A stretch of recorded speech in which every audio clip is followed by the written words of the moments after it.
يا أيها الذين آمنوا أوفوا بالعقود. أحلت لكم بهيمة الأنعام إلا ما يتلى عليكم غير محل الصيد وأنتم حرم، إن الله يحكم ما يريد.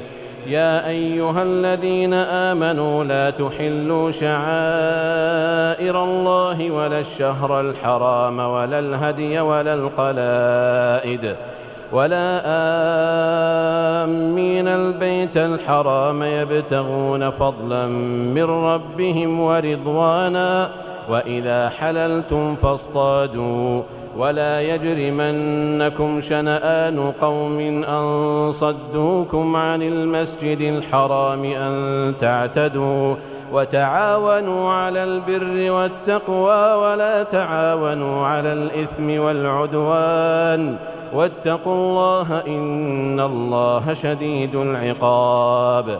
حرمت عليكم الميتة والدم ولحم الخنزير وما أهل لغير الله به، والمنخنقة والموقوذة والمتردية والنطيحة وما أكل السبع إلا ما ذكيتم، وما ذبح على النصب وأن تستقسموا بالأزلام، ذلكم فسق.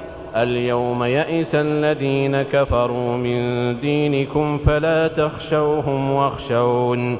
اليوم أكملت لكم دينكم وأتممت عليكم نعمتي ورضيت لكم الإسلام دينا، فمن اضطر في مخمصة غير متجانف لإثم فإن الله غفور رحيم. يسألونك ماذا أحل لهم، قل أحل لكم الطيبات وما علمتم من الجوارح مكلبين تعلمونهن مما علمكم الله، فكلوا مما أمسكن عليكم واذكروا اسم الله عليه واتقوا الله إن الله سريع الحساب. اليوم أحل لكم الطيبات وطعام الذين أوتوا الكتاب حل لكم وطعامكم حل لهم، والمحصنات من المؤمنات والمحصنات من الذين أوتوا الكتاب من قبلكم إذا آتيتموهن أجورهن محصنين غير مسافحين ولا متخذي أخدان، ومن يكفر بالإيمان فقد حبط عمله وهو في الآخرة من الخاسرين. يا أيها الذين آمنوا إذا قمتم إلى الصلاة فاغسلوا وجوهكم وأيديكم إلى المرافق وامسحوا برؤوسكم وأرجلكم إلى الكعبين، وإن كنتم جنبا فاطهروا، وإن كنتم مرضى أو على سفر أو جاء أحد منكم من الغائط أو لامستم النساء فلم تجدوا ماء فتيمموا صعيدا طيبا فامسحوا بوجوهكم وأيديكم منه، ما يريد الله ليجعل عليكم من حرج ولكن يريد ليطهركم وليتم نعمته عليكم لعلكم تشكرون. واذكروا نعمة الله عليكم وميثاقه الذي واثقكم به إذ قلتم سمعنا وأطعنا واتقوا الله إن الله عليم بذات الصدور. يا أيها الذين آمنوا كونوا قوامين لله شهداء بالقسط ولا يجرمنكم شنآن قوم على ألا تعدلوا اعدلوا هو أقرب للتقوى واتقوا الله إن الله خبير بما تعملون. وعد الله الذين آمنوا وعملوا الصالحات لهم مغفرة وأجر عظيم، والذين كفروا وكذبوا بآياتنا أولئك أصحاب الجحيم. يا أيها الذين آمنوا اذكروا نعمة الله عليكم إذ هم قوم أن يبسطوا إليكم أيديهم فكف أيديهم عنكم واتقوا الله وعلى الله فليتوكل المؤمنون. ولقد أخذ الله ميثاق بني إسرائيل وبعثنا منهم 12 نقيبا وقال الله إني معكم لئن أقمتم الصلاة وآتيتم الزكاة وآمنتم برسلي وعزرتموهم وأقرضتم الله قرضا حسنا لأكفرن عنكم سيئاتكم ولأدخلنكم جنات تجري من تحتها الأنهار فمن كفر بعد ذلك منكم فقد ضل سواء السبيل. فبما نقضهم ميثاقهم لعناهم وجعلنا قلوبهم قاسية يحرفون الكلم عن مواضعه ونسوا حظا مما ذكروا به ولا تزال تطلع على خائنة منهم إلا قليلا منهم فاعف عنهم واصفح إن الله يحب المحسنين. ومن الذين قالوا إنا نصارى أخذنا ميثاقهم فنسوا حظا مما ذكروا به فأغرينا بينهم العداوة والبغضاء إلى يوم القيامة وسوف ينبئهم الله بما كانوا يصنعون. يا أهل الكتاب قد جاءكم رسولنا يبين لكم كثيرا مما كنتم تخفون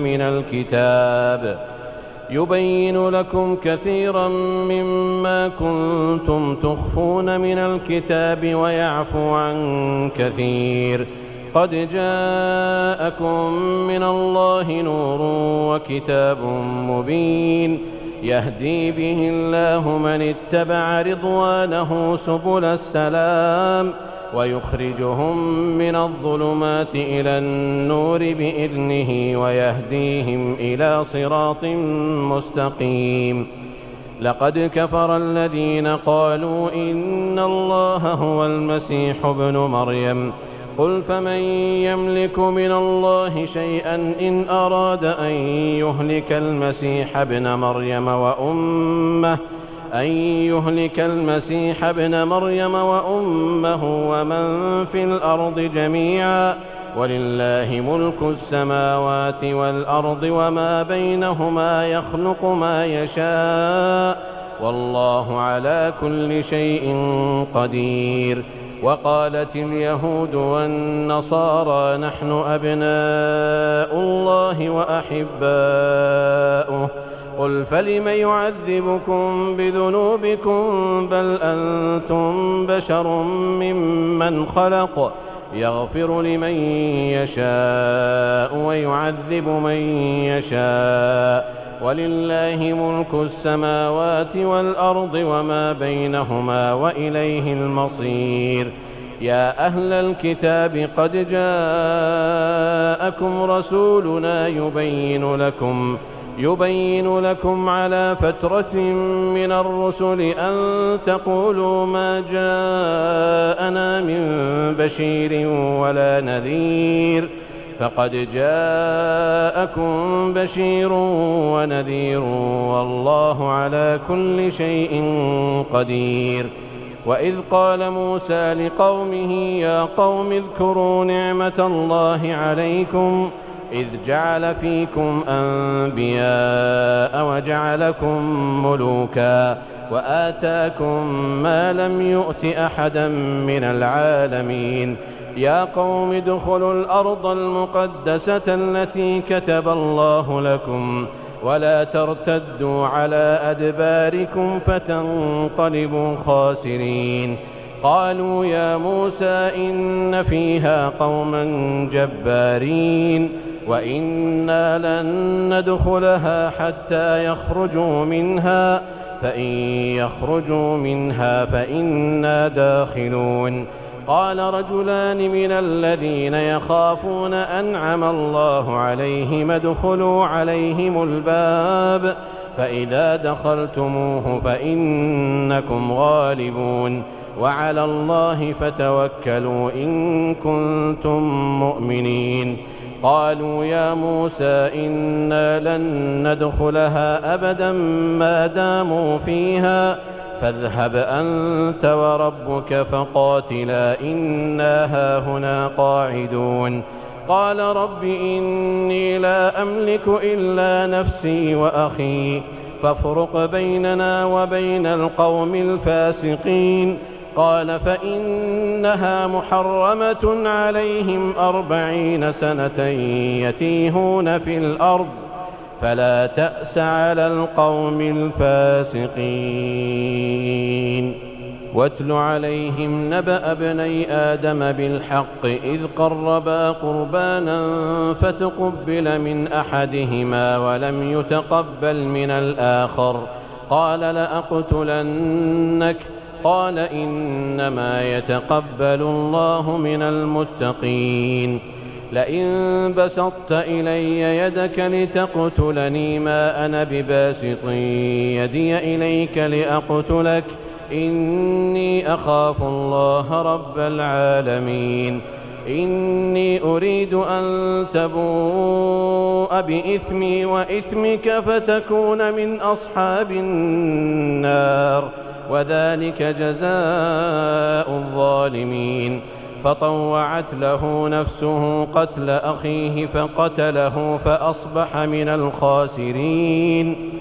فبعث الله غرابا يبحث في الأرض ليريه كيف يواري سوءة أخيه قال يا ويلتى أعجزت أن أكون مثل هذا الغراب فأواري سوءة أخي فأصبح من النادمين.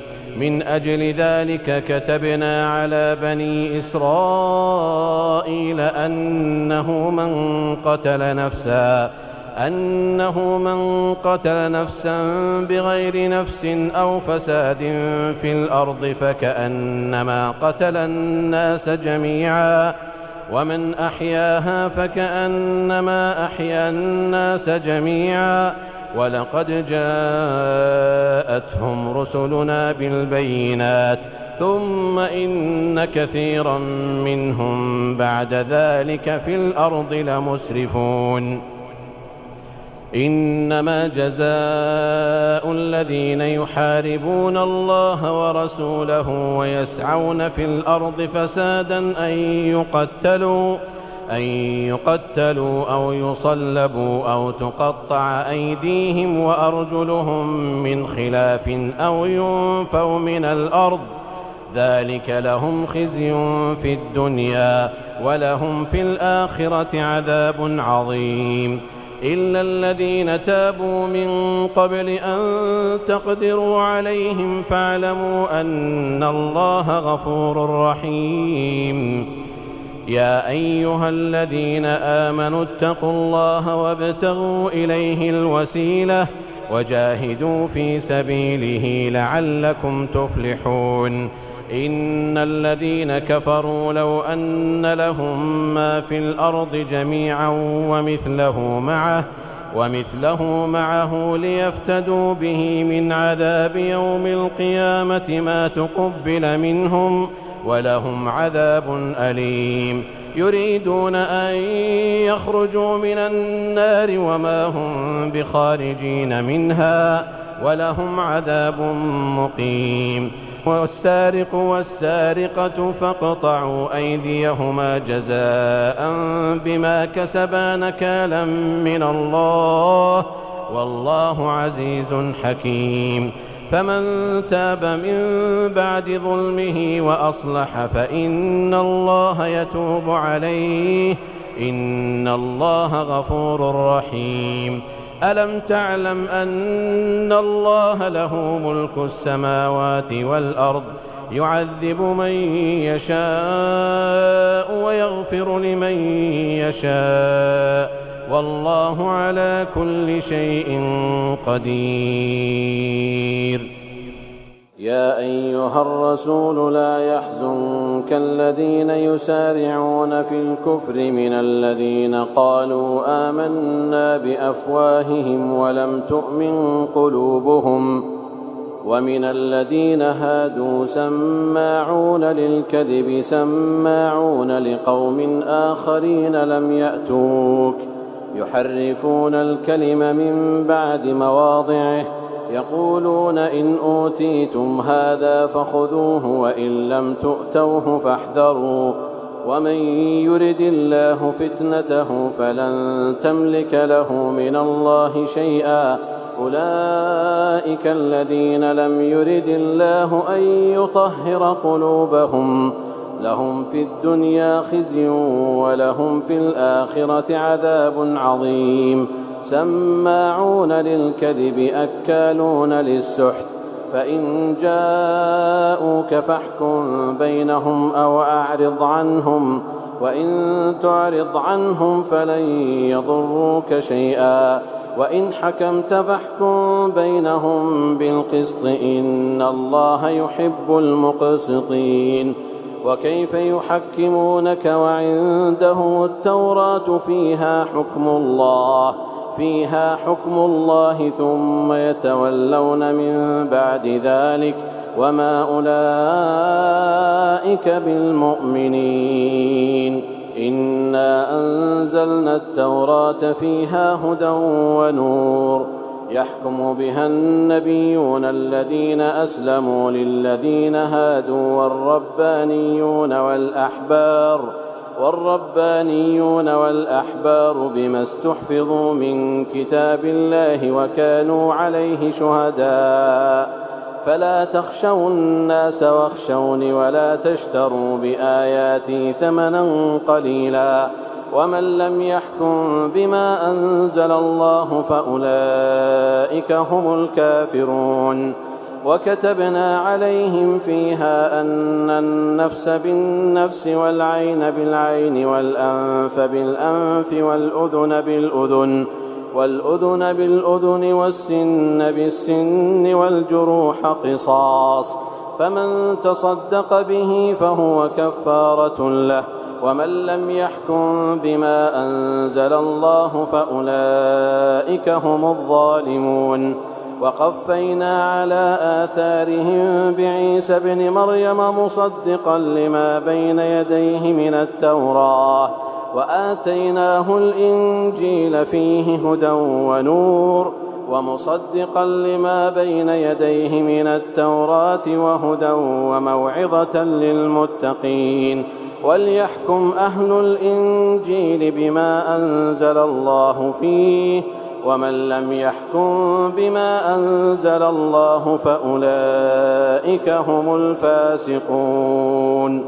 وأنزلنا إليك الكتاب بالحق مصدقا لما بين يديه من الكتاب ومهيمنا عليه فاحكم بينهم بما أنزل الله ولا تتبع أهواءهم عما جاءك من الحق لكل جعلنا منكم شرعة ومنهاجا ولو شاء الله لجعلكم أمة واحدة ولكن ليبلوكم فيما آتاكم فاستبقوا الخيرات إلى الله مرجعكم جميعا فينبئكم بما كنتم فيه تختلفون.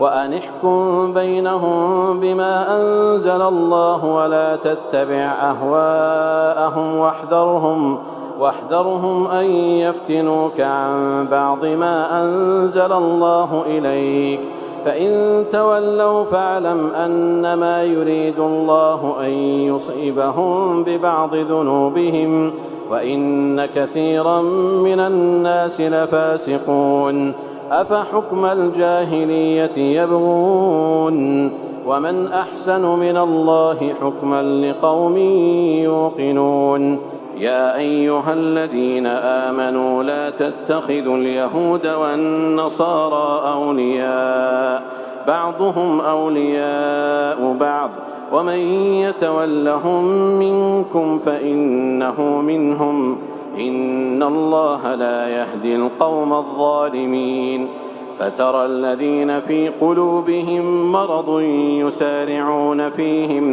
يسارعون فيهم يقولون نخشى أن تصيبنا دائرة فعسى الله أن يأتي بالفتح أو أمر من عنده فيصبحوا على ما أسروا في أنفسهم نادمين ويقول الذين آمنوا أهؤلاء الذين أقسموا بالله جهد أيمانهم إنهم لمعكم حبطت أعمالهم فأصبحوا خاسرين يا أيها الذين آمنوا من يرتد منكم عن دينه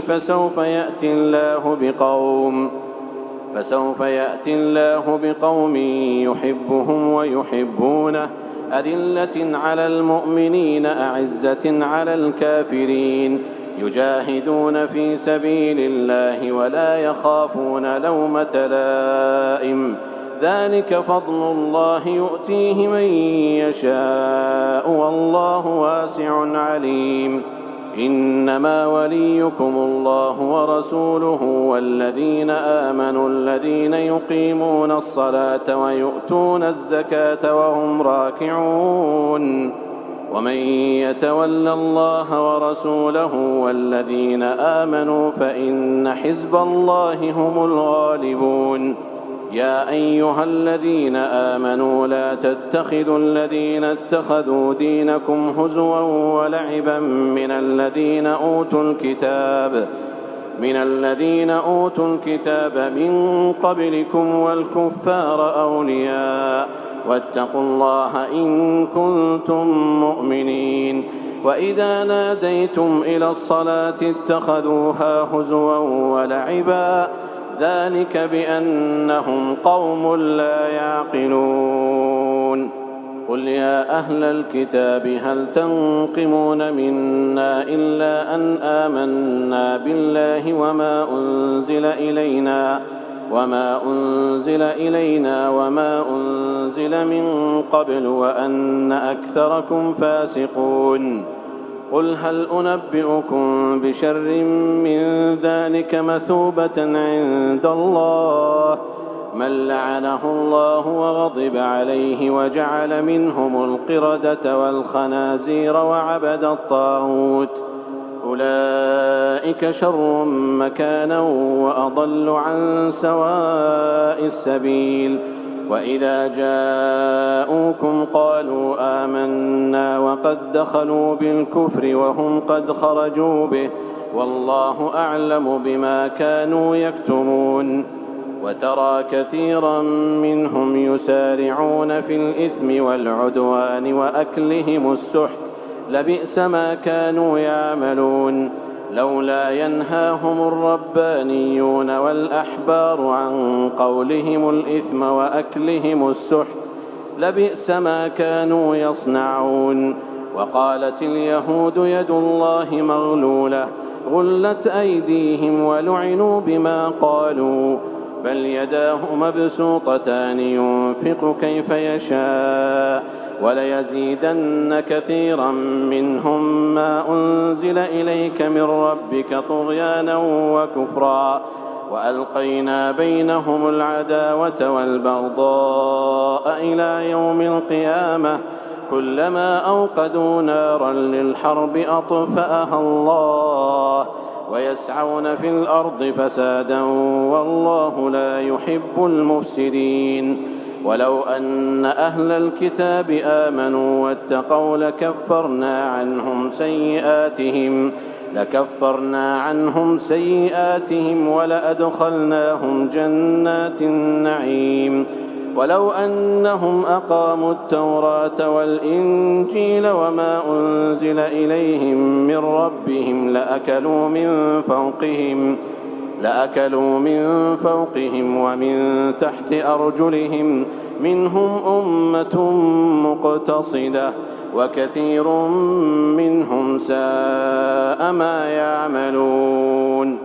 يا أيها الرسول بلغ ما أنزل إليك من ربك وإن لم تفعل فما بلغت رسالته والله يعصمك من الناس إن الله لا يهدي القوم الكافرين. قل يا أهل الكتاب لستم على شيء حتى تقيموا التوراة والإنجيل وما أنزل إليكم من ربكم وليزيدن كثيرا منهم ما أنزل إليك من ربك طغيانا وكفرا فلا تأس على القوم الكافرين. إن الذين آمنوا والذين هادوا والصابئون والنصارى من آمن بالله واليوم الآخر وعمل صالحا فلا خوف عليهم ولا هم يحزنون. لقد أخذنا ميثاق بني إسرائيل وأرسلنا إليهم رسلا كلما جاءهم رسول بما لا تهوى أنفسهم فريقا كذبوا وفريقا يقتلون وحسبوا ألا تكون فتنة فعموا وصموا ثم عموا وصموا كثير منهم والله بصير بما يعملون. لقد كفر الذين قالوا إن الله هو المسيح ابن مريم وقال المسيح يا بني إسرائيل اعبدوا الله ربي وربكم إنه من يشرك بالله فقد حرم الله عليه الجنة ومأواه النار وما للظالمين من أنصار. لقد كفر الذين قالوا إن الله ثالث ثلاثة وما من إله إلا إله واحد وإن لم ينتهوا عما يقولون ليمسن الذين كفروا منهم عذاب أليم. أفلا يتوبون إلى الله ويستغفرونه والله غفور رحيم. ما المسيح ابن مريم إلا رسول قد خلت من قبله الرسل وأمه صديقة كانا يأكلان الطعام انظر كيف نبين لهم الآيات ثم انظر أنى يؤفكون. قل أتعبدون من دون الله ما لا يملك لكم ضرا ولا نفعا والله هو السميع العليم. قل يا أهل الكتاب لا تغلوا في دينكم غير الحق ولا تتبعوا أهواء قوم قد ضلوا من قبل وأضلوا كثيرا وضلوا عن سواء السبيل. لعن الذين كفروا من بني إسرائيل على لسان داود وعيسى بن مريم ذلك بما عصوا وكانوا يعتدون. كانوا لا يتناهون عن منكر فعلوه لبئس ما كانوا يفعلون. ترى كثيرا منهم يتولون الذين كفروا لبئس ما قدمت لهم أنفسهم أن سخط الله عليهم وفي العذاب هم خالدون. ولو كانوا يؤمنون بالله والنبي وما أنزل إليه ما اتخذوهم أولياء ولكن كثيرا منهم فاسقون. لتجدن أشد الناس عداوة للذين آمنوا اليهود والذين أشركوا ولتجدن أقربهم مودة للذين آمنوا الذين قالوا إنا نصارى ذلك بأن منهم قسيسين ورهبانا وأنهم لا يستكبرون وإذا سمعوا ما أنزل إلى الرسول ترى أعينهم تفيض من الدمع مما عرفوا من الحق يقولون ربنا آمنا فاكتبنا مع الشاهدين وما لنا لا نؤمن بالله وما جاءنا من الحق ونطمع أن يدخلنا ربنا مع القوم الصالحين فأثابهم الله بما قالوا جنات تجري من تحتها الأنهار خالدين فيها وذلك جزاء المحسنين والذين كفروا وكذبوا بآياتنا أولئك أصحاب الجحيم يا أيها الذين آمنوا لا تحرموا طيبات ما أحل الله لكم ولا تعتدوا إن الله لا يحب المعتدين وكلوا مما رزقكم الله حلالا طيبا واتقوا الله الذي أنتم به مؤمنون لا يؤاخذكم الله باللغو في أيمانكم ولكن يؤاخذكم بما عقدتم الأيمان فكفارته إطعام 10 مساكين من أوسط ما تطعمون أهليكم أو كسوتهم أو تحرير رقبة فمن لم يجد فصيام 3 أيام ذلك كفارة أيمانكم إذا حلفتم واحفظوا أيمانكم كذلك يبين الله لكم آياته لعلكم تشكرون يا أيها الذين آمنوا إنما الخمر والميسر والأنصاب والأزلام رجس من عمل الشيطان فاجتنبوه لعلكم تفلحون إنما يريد الشيطان أن يوقع بينكم العداوة والبغضاء في الخمر والميسر ويصدكم عن ذكر الله وعن الصلاة فهل أنتم منتهون وأطيعوا الله وأطيعوا الرسول واحذروا فإن توليتم فاعلموا أنما على رسولنا البلاغ المبين ليس على الذين آمنوا وعملوا الصالحات جناح فيما طعموا إذا ما اتقوا وعملوا الصالحات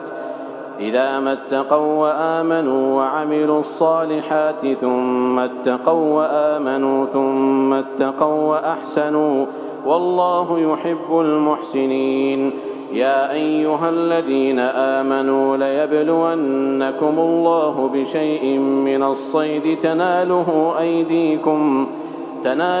أيديكم ورماحكم ليعلم الله من يخافه بالغيب فمن اعتدى بعد ذلك فله عذاب أليم يا أيها الذين آمنوا لا تقتلوا الصيد وأنتم حرم ومن قتله منكم متعمدا فجزاء مثل ما قتل من النعم يحكم به ذوى عدل منكم هديا بالغ الكعبة أو كفارة طعام مساكين أو عدل ذلك صياما ليذوق وبال أمره عفى الله عما سلف ومن عاد فينتقم الله منه والله عزيز ذو انتقام أحل لكم صيد البحر وطعامه متاعا لكم وللسيارة وحرم عليكم صيد البر ما دمتم حرما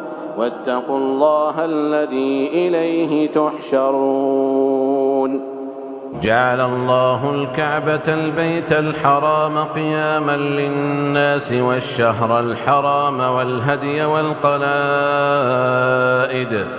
ذلك لتعلموا أن الله يعلم ما في السماوات وما في الأرض وأن الله بكل شيء عليم.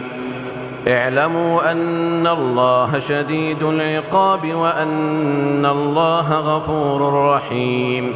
ما على الرسول إلا البلاغ، والله يعلم ما تبدون وما تكتمون.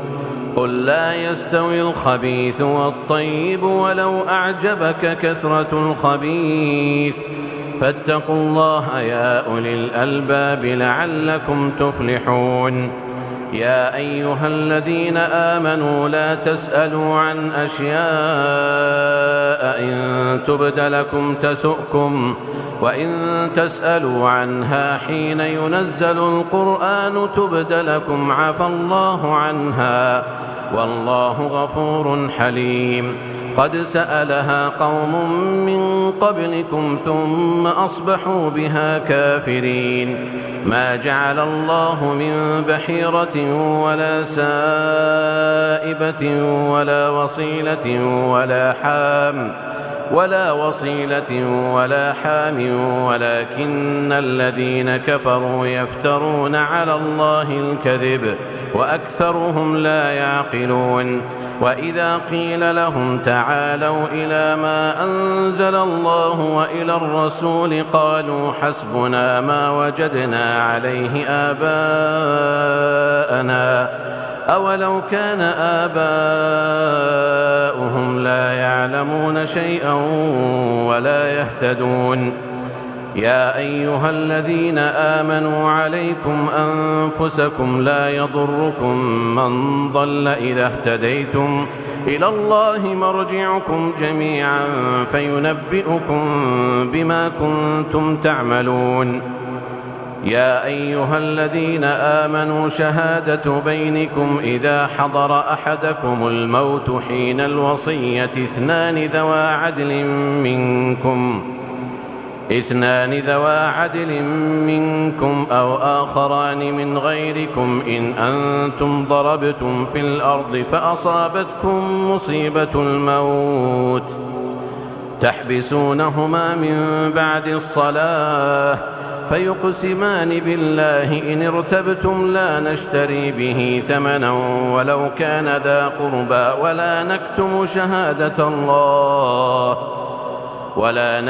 شهادة الله إنا إذا لمن الآثمين.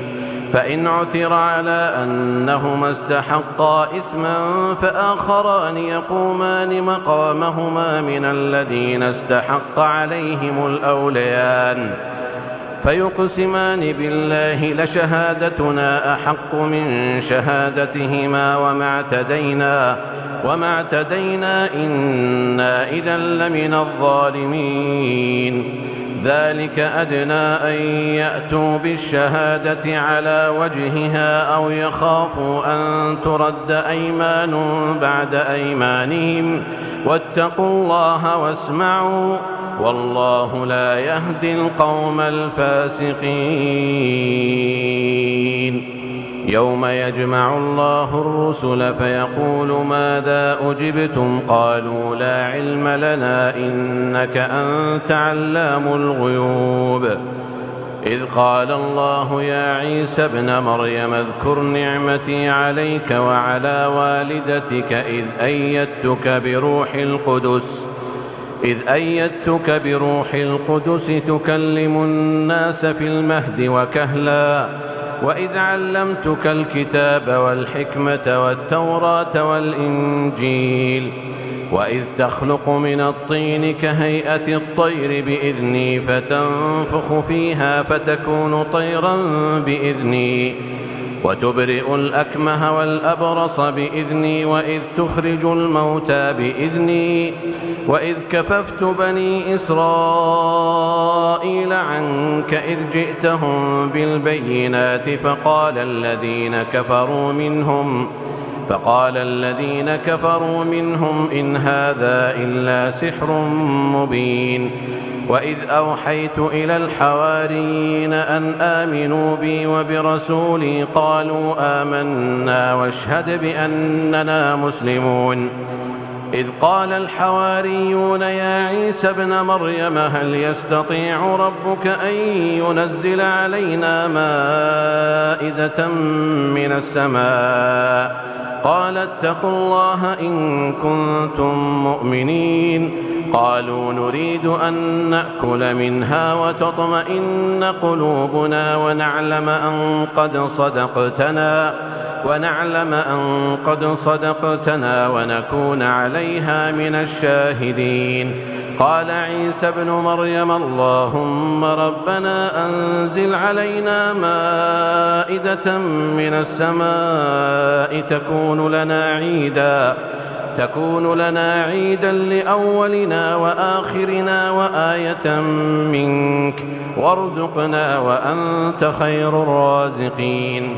قال الله إني منزلها عليكم فمن يكفر بعد منكم فإني أعذبه عذابا لا أعذبه أحدا من العالمين. وإذ قال الله يا عيسى ابن مريم أأنت قلت للناس اتخذوني وأمي إلهين من دون الله؟ قال سبحانك ما يكون لي أن أقول ما ليس لي بحق، إن كنت قلته فقد علمته، تعلم ما في نفسي ولا أعلم ما في نفسك، إنك أنت علام الغيوب. ما قلت لهم إلا ما أمرتني به أن اعبدوا الله ربي وربكم، وكنت عليهم شهيدا ما دمت فيهم، فلما توفيتني كنت أنت الرقيب عليهم وأنت على كل شيء شهيد. إن تعذبهم فإنهم عبادك وإن تغفر لهم فإنك أنت العزيز الحكيم. قال الله هذا يوم ينفع الصادقين صدقهم، لهم جنات تجري من تحتها الأنهار خالدين فيها أبدا رضي الله عنهم ورضوا عنه، ذلك الفوز العظيم. لله ملك السماوات والأرض وما فيهن وهو على كل شيء قدير.